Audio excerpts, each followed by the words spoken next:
খুলনা রুটে যাত্রীবাহী ট্রেন চলাচল শুরু হয়েছে। সকাল ৬টায় ঢাকার উদ্দেশ্যে খুলনা ছেড়েছে জাহানাবাদ এক্সপ্রেস ট্রেন।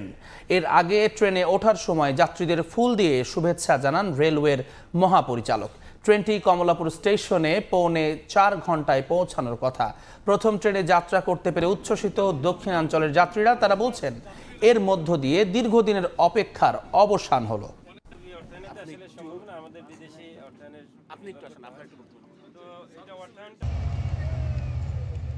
এত দ্রুত ট্রেনে প্রথম, মানে আমাদের বাংলাদেশেই প্রথম আমি মনে করি যে এত দ্রুত সময়ে আমরা এই খুলনা থেকে ঢাকাতে যাব।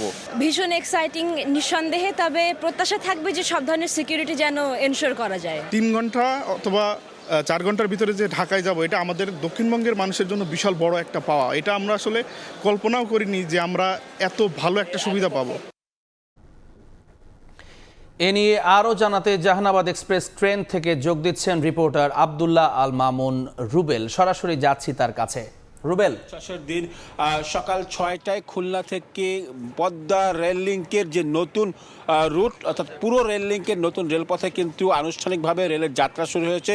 এই রেলের যাত্রার ফলে খুবই স্বল্প সময়ে এবং স্বল্প খরচে কিন্তু খুলনা থেকে ঢাকায় ট্রেনে করে যাত্রীরা যাতায়াত করতে পারছেন। জাহানাবাদ এক্সপ্রেস নামে নতুন একটি ট্রেন আসলে চালু হয়েছে। এই ট্রেনটি কিন্তু আমরা বলি যে সকাল ৬টায় খুলনা স্টেশন ছেড়েছে এবং এই মুহূর্তে কিন্তু বেশ কয়েকটি স্টেশন ছেড়ে এসে নড়াইলের লোহাগড়া স্টেশন ছাড়লো এবং এখানকার যারা যাত্রী রয়েছেন তারা কিন্তু খুবই উচ্ছ্বসিত।